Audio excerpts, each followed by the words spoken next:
Sadhu, sadhu, sadhu. Namo tassa bhagavato arahato samma sambuddhassa. Namo tassa bhagavato arahato samma sambuddhassa. Namo tassa bhagavato arahato samma sambuddhassa. Homage to the Blessed One, the Worthy One, the Supremely Enlightened One. Homage to the Blessed One, the Worthy One, the Supremely Enlightened One. Homage to the Blessed One, the Worthy One, the Supremely Enlightened One. Sadhu, sadhu, sadhu.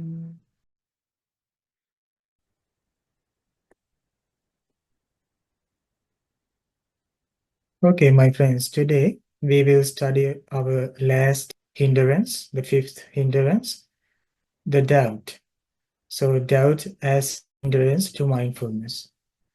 So, my dear friends, according to the Buddhist teachings, so doubt is seen as a block to mental training. So, when we experience doubt, so it can prevent our success, our growth in our mental training. So here, the what is doubt means that when we are in doubt, we can't easily see our mental state. According to the simile, Buddha say, so we learned in our previous sessions, doubt is like a ball of water which is kept in a dark place. So when we are going to see the reflection of us through the water, we don't see it because the ball of water is kept in a dark place. And again, in another simile, Buddha said doubt is like a person who is like lost in the desert. So there's no way out when the mind is possessed with doubt. So according to the Buddha, so this can stop our mental training. So when the doubt is present in our mind, we don't easily see our thoughts, our emotions, our intentions. So we won't be easily identify these things when the mind is in doubt. So this is a hindrance to the mindfulness. Let's move on. Today we will learn about this beautiful sutta, Kalama Sutta. Here we can find very important teachings about how to handle the doubt when it arising in us. So it talks about personal inquiry for the truth.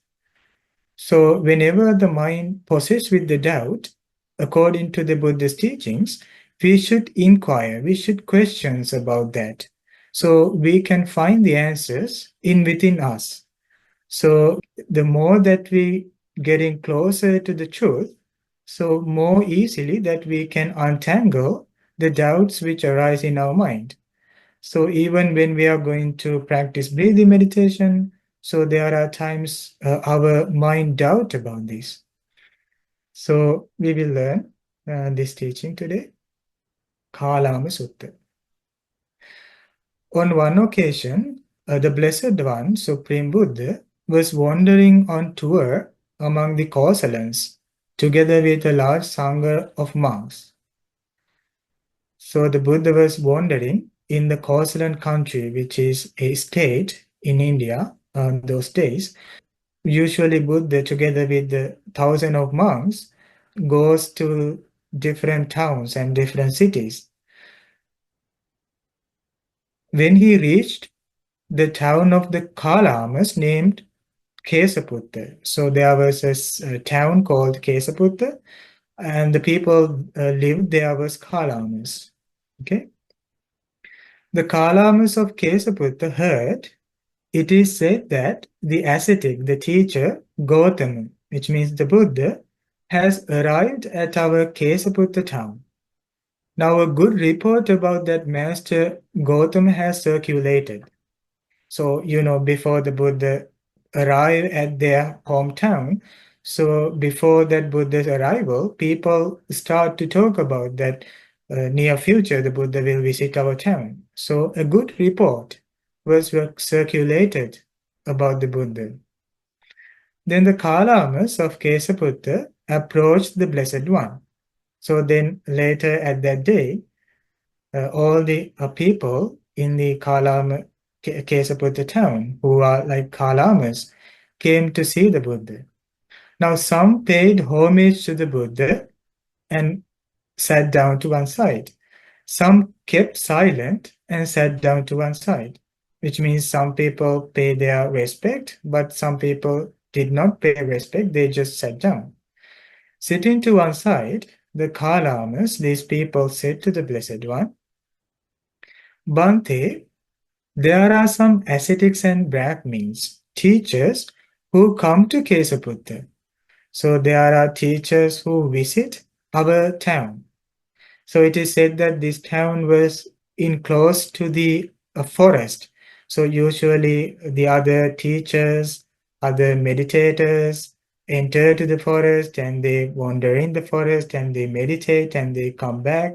So usually these teachers, when they go to the forest, they go through these cities, through this town. So we encounter with these people, Bhante.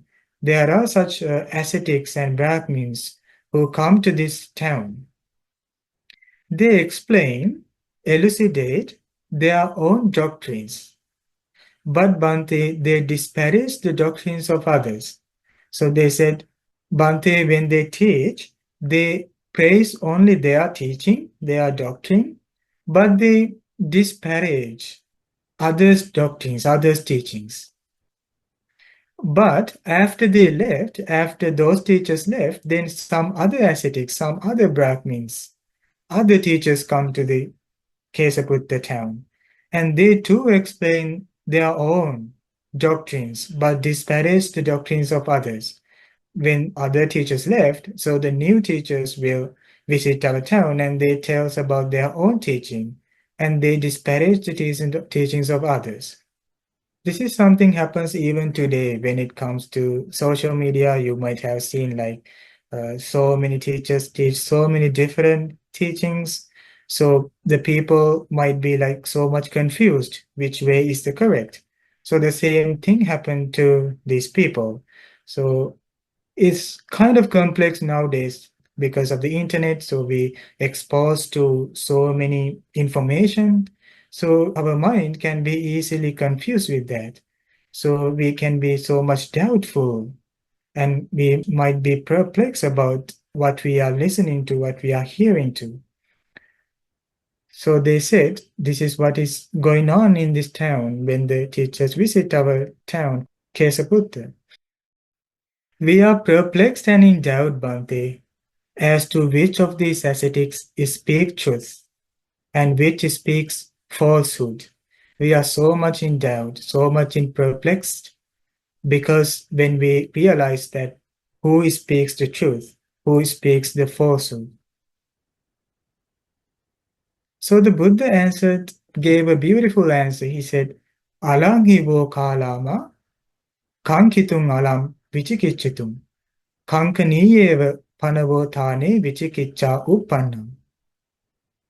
It is fitting for you to be perplexed, Kalamas, fitting for you to be in doubt. Doubt has arisen in you about a perplexing matter. Buddha says it is good for you to have a doubt and have a perplex among such so many different information you received. So you should be in doubt about that. So here Buddha say it is good to be in doubt, it is good to be in perplexity, is because now Buddha wanted to tell them you should start to inquire, you should start to question about what you are gathering, what you are receiving.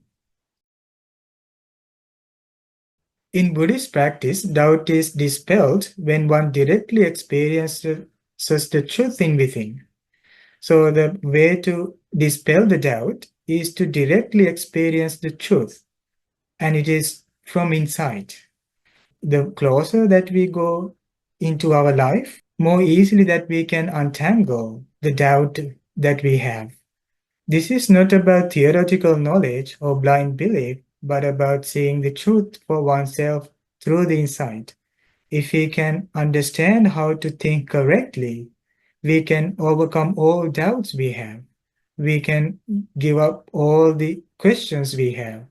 And that truth is in within us. It's not somewhere outside of us.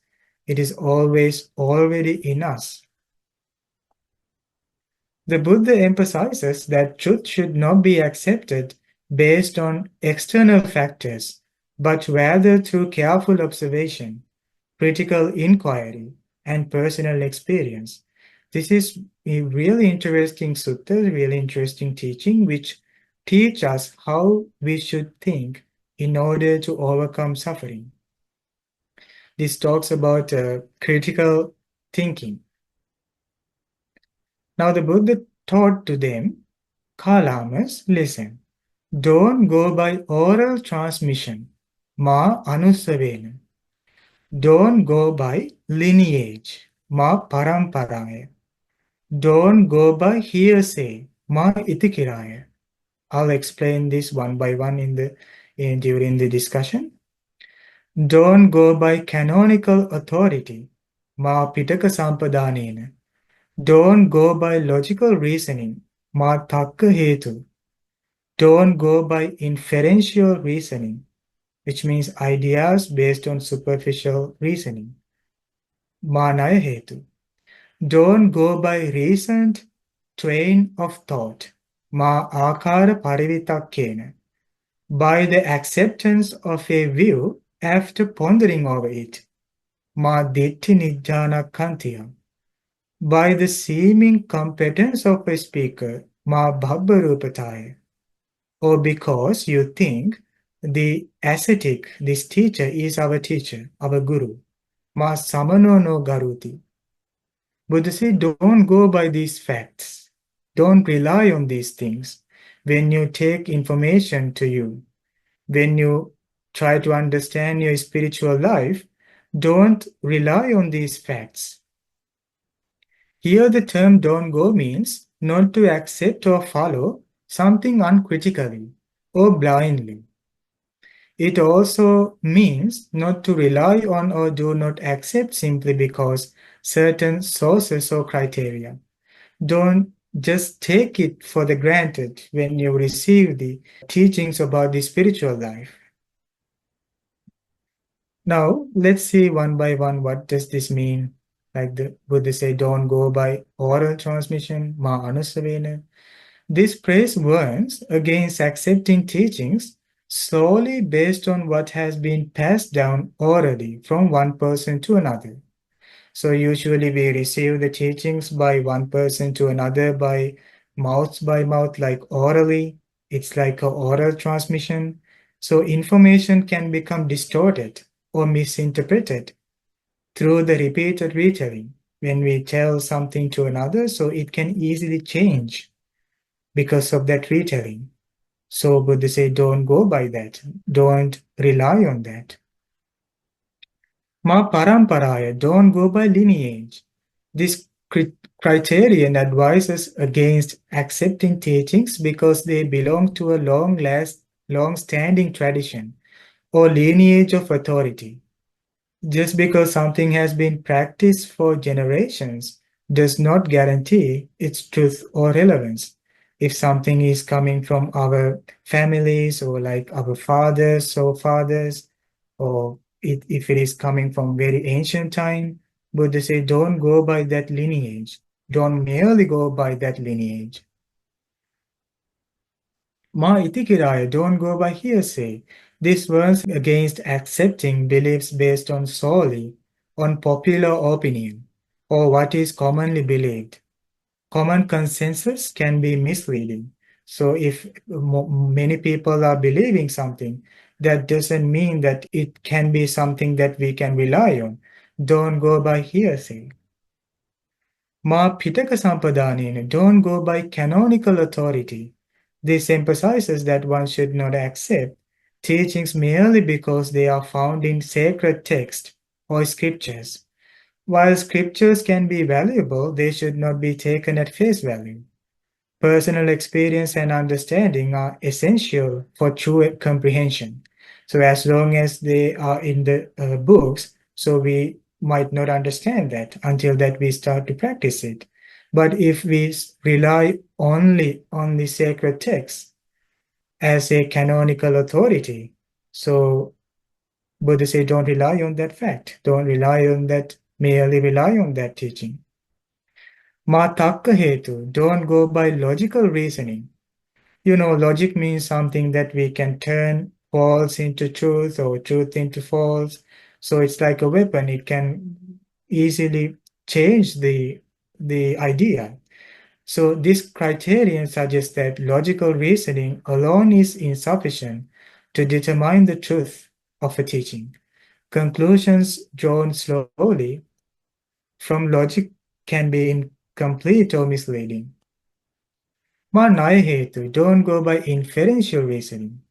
This advises against accepting teachings based solely on deduction made from general principles or premises. Inference can lead to incorrect conclusions if not supported by direct evidence, as long as we don't put a direct evidence that we don't understand if we don't understand by ourselves.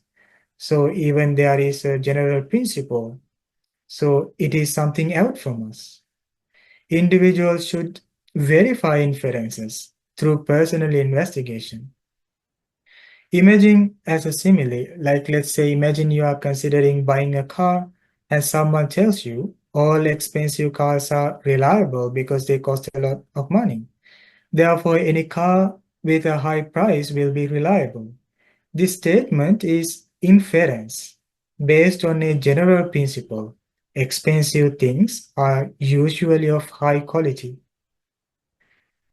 In this case, relying solely on the general principle can lead to mistaken conclusion. So if I conclude that because that it is a general principle that is widely spoken, it can be a mistaken conclusion. It can harm the conclusion. Instead of accepting this inference, you should investigate further by checking reviews, maybe ratings or personal experiences from others who own the same car. So thus Ma Nayahetu advises not to base decisions on inferred reasoning alone. The seventh one, Ma Akara Paritakina, don't go by reasoned train of thought. Let's say that we've come across with so many reasoned train of thoughts. We make reasoning out of like so many thoughts and which appears to us is like true. So this warns against accepting such ideas based on superficial reasoning because it can be true or it cannot be true because it is out from our experience. We need to immerse with that fact up until that we verify it from us to make sure that it is true. That's only how we can abandon the doubt. Otherwise, mind is not ready to believe that at some point we might realize that it was not true. We usually take the initial appearance for the validity and then we keep on thinking. So Buddha say don't merely go with that fact. As an example, let's say imagine someone is learning breathing meditation. They might read books or listen to teachings that logically explain how mindfulness or breathing can reduce stress, increase focus, and lead to calmness. Based on these explanations, they assume it will work for them without trying it thoroughly. Relying on this intellectual understanding alone, they might dismiss the practice if they don't immediately experience the benefits. Or they might think it's not for them without giving it a fair chance through consistent practice. So the eighth one is that don't go by acceptance of a view.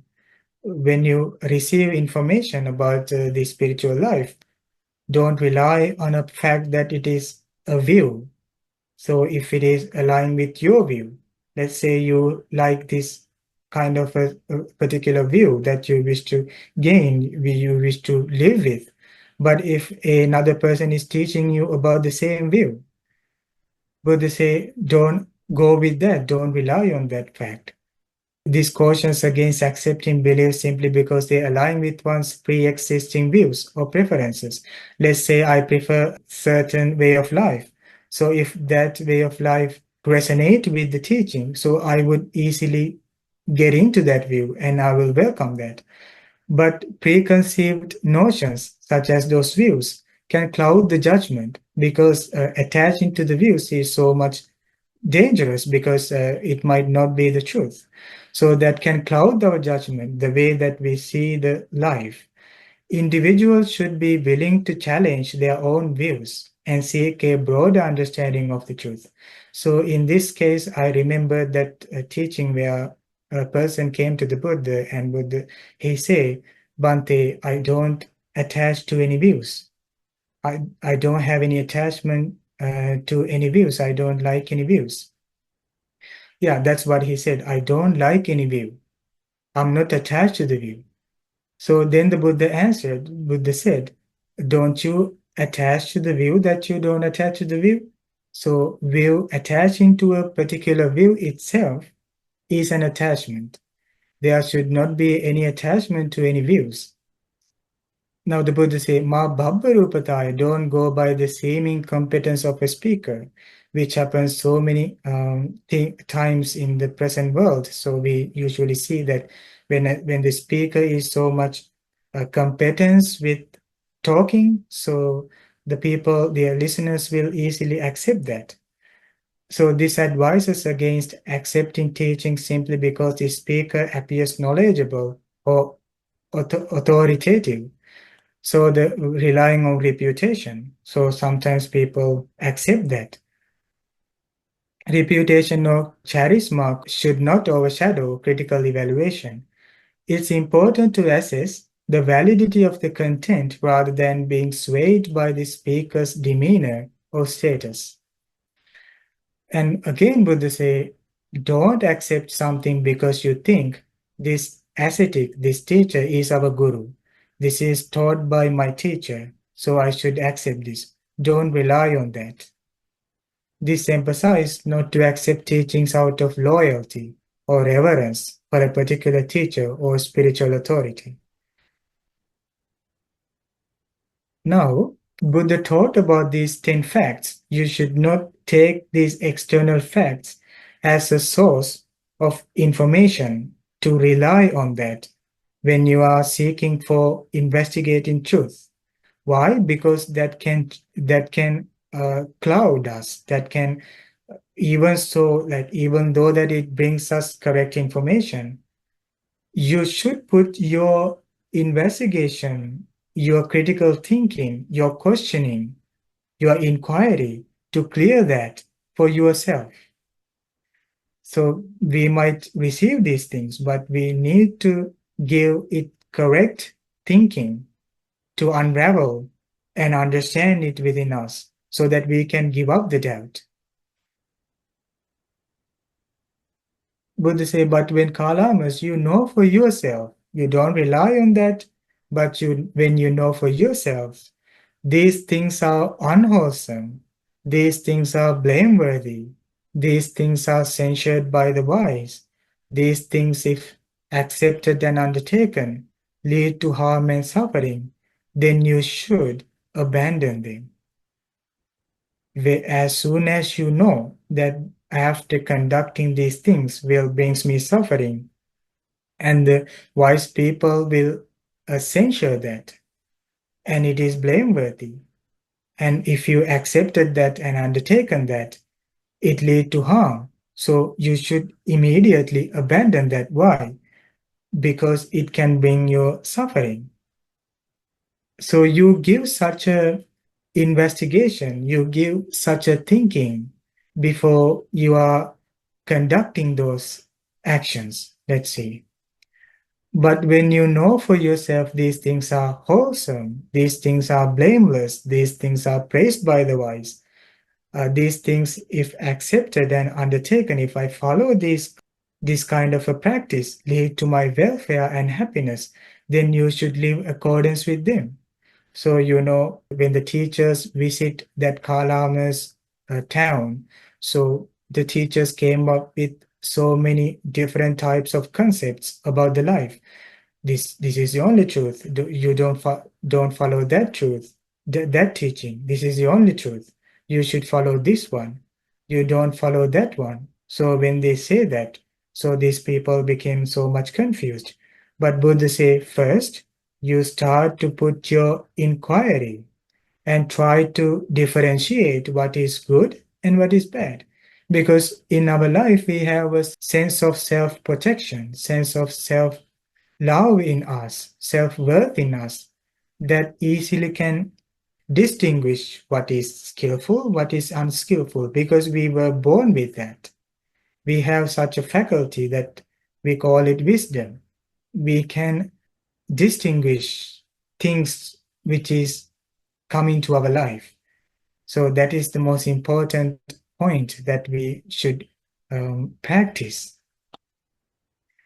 We still need the support of our spiritual friends, like the Buddha, to guide us in understanding what is wholesome and unwholesome. However, as the Kalama Sutta teaches, we should not simply accept the teachings without question.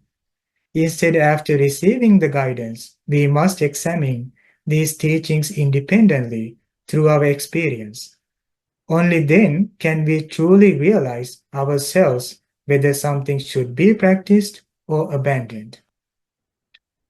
Now, Buddha support that these people to teach like how you should think. By thinking which way you can abandon the doubt. This is really interesting, it's really beautiful. Buddha said, what do you think, Kalamas?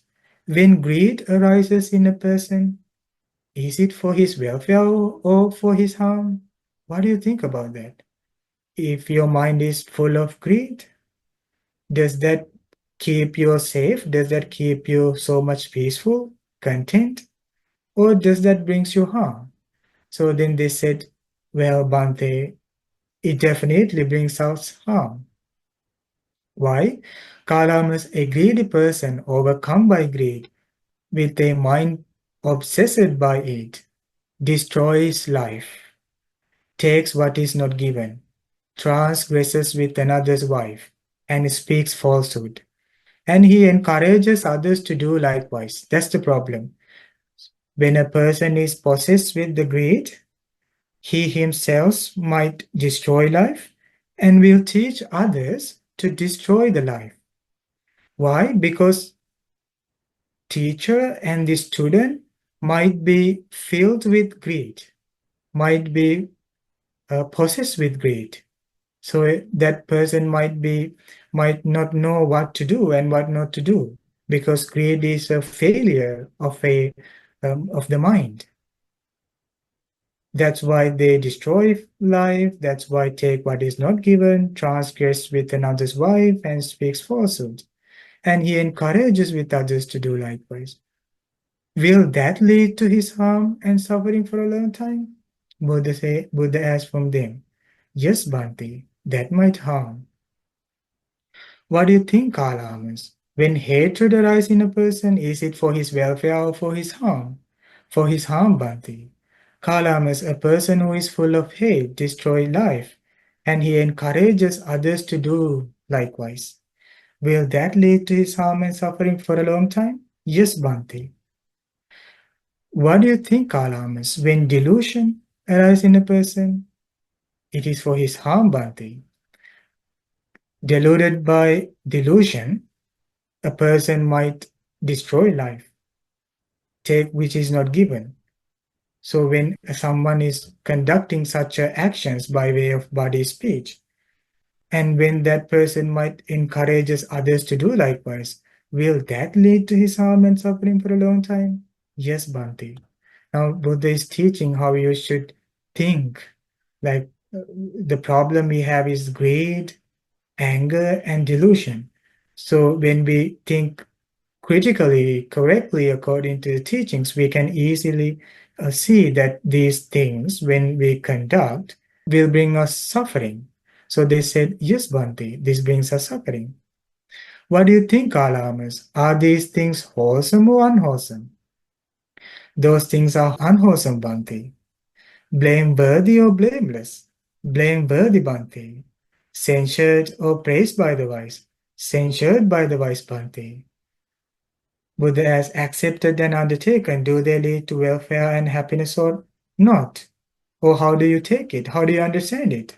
Buddha say, how do you understand the fact that if somebody is possessed with greed, anger, and delusion, if they do way of like unskillful things, way of body, speech, and mind, when they come to them, did that bring them happiness or suffering? How do you take it? We take that it brings us suffering. Accepted and undertaken, these things lead to harm and suffering. That's how we see it. Thus, Kalamas, when we said, come Kalamas, do not go by oral tradition, by lineage, by scriptures, is because that can cloud our thinking. It can bring us doubts. But when you know for yourself, these things are unwholesome, blameworthy, censured by the wise, undertaken and practiced lead to harm, then you should abandon them. It is because of this that I said this. What do you think, Kalamas? When contentment arises in a person, which means the opposite of greed, is it does it lead for one's welfare or one's harm? For his welfare, Bhante. Kalamas, a person without greed, not overcome by greed, is mind not obsessed by it, does not destroy life. When the mind is full of content, one will not destroy life, will not take what is not given, will not transgress with another's wife or speaks falsehood, nor does he encourage others to do likewise. Why? Because once individually they have contentment in their mind. So that contentment does not manifest into suffering actions. Will that lead to his welfare and happiness for a long time? Yes, Bhante, definitely that will brings them welfare and protection and happiness. What do you think, Kalamas? When love arises in a person, when a person is full of loving kindful, is it for his welfare or for his harm? For his welfare, Bhante.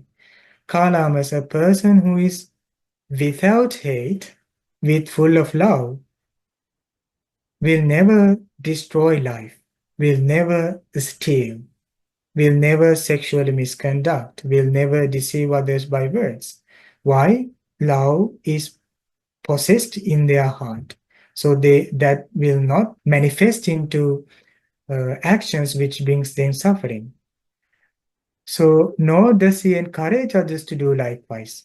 They will never speak to others to do like bad things because they have love in their heart. Will that lead to his welfare and happiness for a long time? Yes, Bhante. What do you think, Kalamas, when understanding arises in a person? Is it for his welfare or for his harm? For his welfare, Bhante. So when the mind is not possessed with delusion, when the mind is full of understanding, they do not kill, do not steal, and they don't encourage others to kill and steal. Will that lead to his welfare and harm for his happiness for a long time? Yes, Bhante, that definitely lead to their welfare, not for their harm. What do you think, Kalamas? Are these things wholesome or unwholesome? Now, Buddha doesn't say, believe this is wholesome. Buddha doesn't say, believe you should take this is as a wholesome. Buddha doesn't force, but he asks, How do you say this? How do you see this? Can you recognize whether this is a wholesome or unwholesome? So they said, if somebody have full of love, when they do not kill living beings, it is wholesome. It is blameless. It is praised by the wise. Accepted and undertaken, they don't lead to suffering, they definitely lead to welfare. Accepted and undertaken, these things lead to welfare and happiness. That's how we take it. So that's how we understand it. Then kalamas, because that the person abandoned greed, hatred, and delusion, and because that person cultivated contentment, loving kindness, and understanding, their mind becomes so much peaceful. Their mind becomes so much content and filled with love and with understanding. And such a mind is so peaceful. Then that noble disciple start to practice loving kindness meditation. Now they can easily meditate, they can easily practice loving kindness. Now here Buddha talks about how we can find the true essence by questioning and by inquiring, not by relying on external factors, but finding it by from ourselves. So now this person meditate loving kindness, that disciple. This noble disciple Kalamas, whose mind is in this way without enmity, without ill will, with so much pureness, undefiled. He has won 4 assurances in this very life. This is the most interesting part, the end of this teaching. Buddha say, if somebody were to live like that, he has won 4 assurances.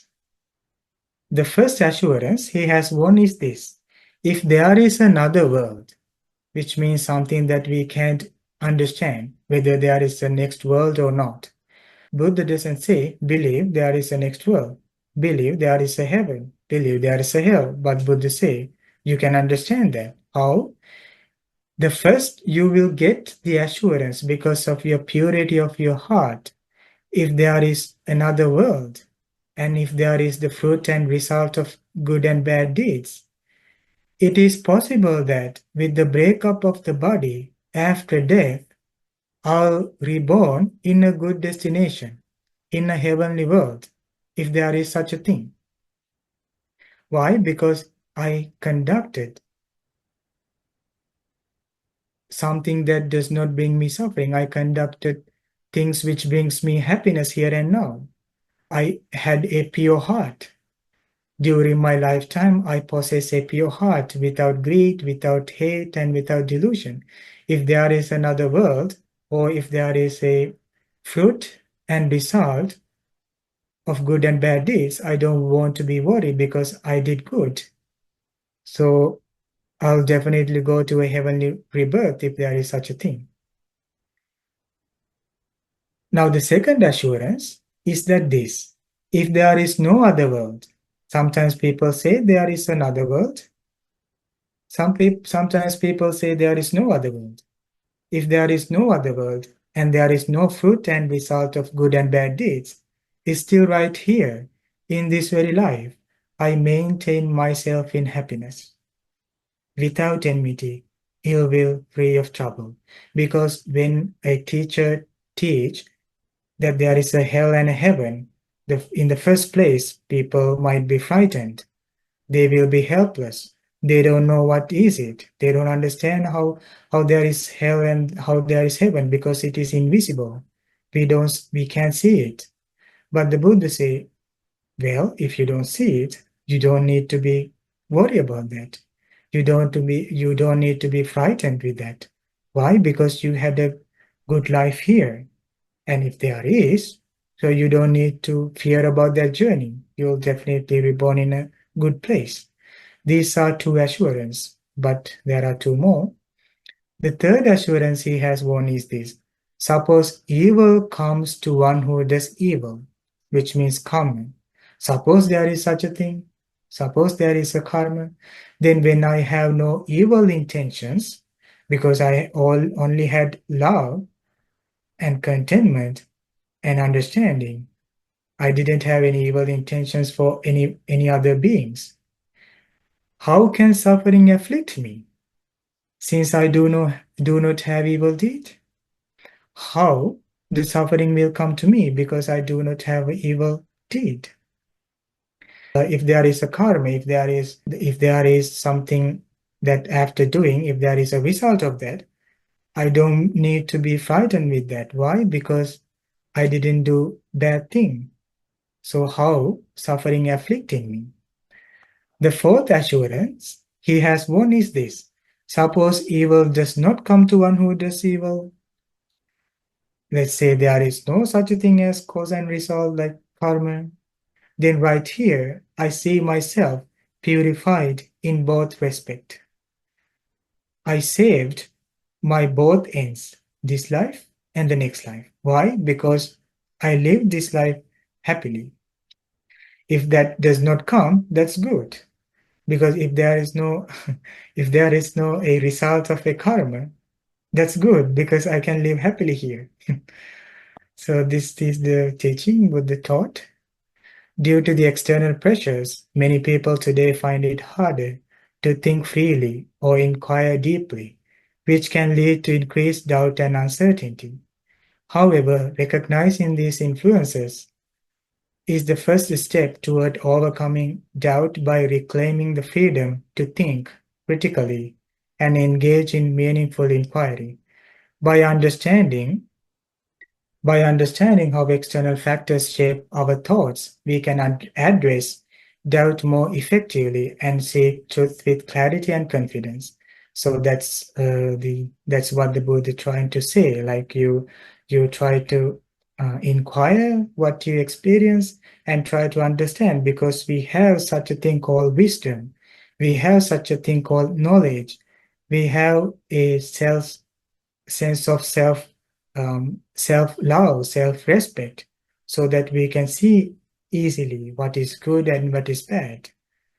So if we were to rely on just simply on the external factors, maybe like what we are seeing in social media, or maybe like what we are listening in social media, so can bring us like so much clouded thinking. In first place, Buddha said, don't rely on those facts, but start to think and try to understand it according to this teaching.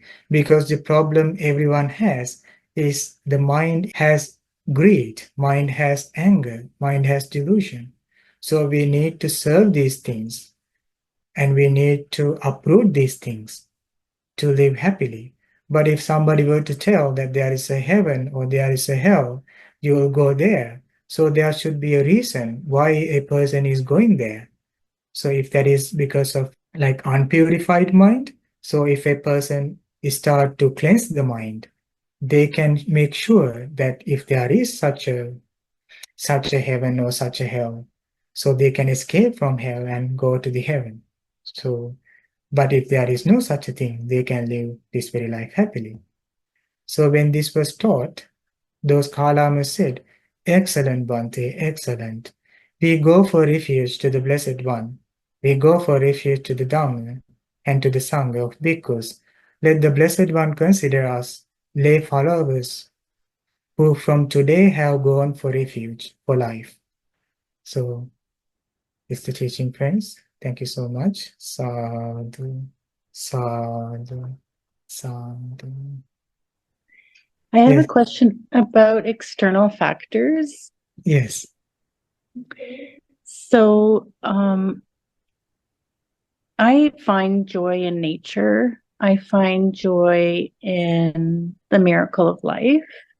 yes, And is that considered an external factor? Because I find that more peaceful. Sometimes I am so in my head and I'm so scattered. I think we talked about that last time. yes, That my thoughts take over the self, the self takes over. Now I'm actually understanding non-self. So I put myself to the senses, I experience through my senses the joy of life. Yes. Is this a good external factor, or is this like, is it, I don't Okay. know. I'll take that as a doubt. Okay. Now you think to yourself, if I'm spend my time in nature, does that contentment brings me suffering? No. You can know for yourself this is skillful, enjoying your life, being in the nature, talking to other people loudly, and helping others and supporting others does not brings you suffering. Now the problem is not the external factor, but the problem is attachment and taking it solely as a way to understand the life. Mm. That's what like keep tangles us, because let's say for an example I have a view, a particular view. For an example, I can't recall a particular view. Like, let's say, views, like we have some specific ways that we see the world. Like, if I attach to that, and if I take it solely as the knowledge, so it can block my Mm. my independent thinking, like the inquiry, the ability to inquire what is good and what is bad, what is wholesome and what is unwholesome. So if I say had a fear of people before, social fear, Yes, um, and then I was able to recognize the fear that it was blocking me yes, and that it wasn't rational and that life is beautiful. And I was able to move out of that fear because because of the external factors or because of wholesome thinking or combination, right? Does that make sense? I don't know. Can you explain a little bit? Clear out? So social fear, anxiety of other people, had trouble with. Yes, And when I was able to recognize that it was fear, that doubt that was blocking me, then I yes, was able to turn it around and yes, say, exactly. Yes. okay, okay. So, yeah, isn't that way of thinking supported you to abandon that doubt? Yeah. Exactly, yes. Like, yeah, invest, yeah. Yeah, I think you found the answer. Okay. Isn't it? Thank you. Yeah. Like, let's say, when we talk about breathing meditation, so there's nothing to doubt on that breathing. But still people have doubt. Is this correct way I'm thinking? Is this correct? Mm, The way that I'm putting my attention to the breath? mm, There's no to be doubt on that, because it's very simple technique. All you need to observe your breath. But sometimes the mind could create so much like doubts mm, around the observation of the breath, which is the correct way. Is this correct? Is there any other ways? Are there any short ways? This is how I think people invented like so many techniques, and you know, yes, like the running here and there will never stop. Like to stop that, we need to inquire inside. Yeah, we have all the answers we need inside. All you need is to inquire. I have a lot of questions, but I'll end there. Study the Buddhist teachings. It doesn't say that you should abandon the Buddhist teachings also. He only, like he say, you should start to practice the Buddhist teachings, because it talks about the life. It talks about the our inner life. So one by one, we can start to unravel. Yeah. So it's an individual journey, um, learning, not in like not the individual. I don't say it because if you remember that there was a praise which said that you should not do something praised like censured by the wise. You should do something which is praised by the wise, which means there is still the spiritual teacher. There should be spiritual companion connected with our spiritual life, and we imagine that person should be a person who eradicated all Mm, these unskillful side and completely achieved the skillful side. And we believe that, but we don't take solely that as a right. source of, yeah, we don't Yeah. take that as the conclusion, but we should experience that. Who knows? That's so interesting because in the last few weeks, I've met different people with different wisdom. And Yes. I was confused. Which is right for me, and then you had said we have inner wisdom. Like I'll know to remove the doubt, to ask questions. Otherwise, we won't be able to enlighten if you Right, don't have that. right. Because you heard like this Sariputta Bhante's teaching, like he only heard like 4 lines from a sutta. He became extreme mentor.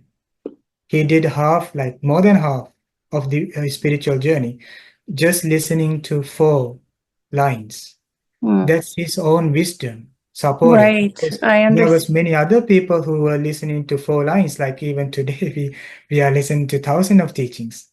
Mm. But we are having hard time to realize what the Buddha say. It is not the problem with the teaching. The problem is inside with us. Like Mm-hmm. we haven't put the correct thinking. Mm-hmm. Yeah. Thank you, Bante. Yes.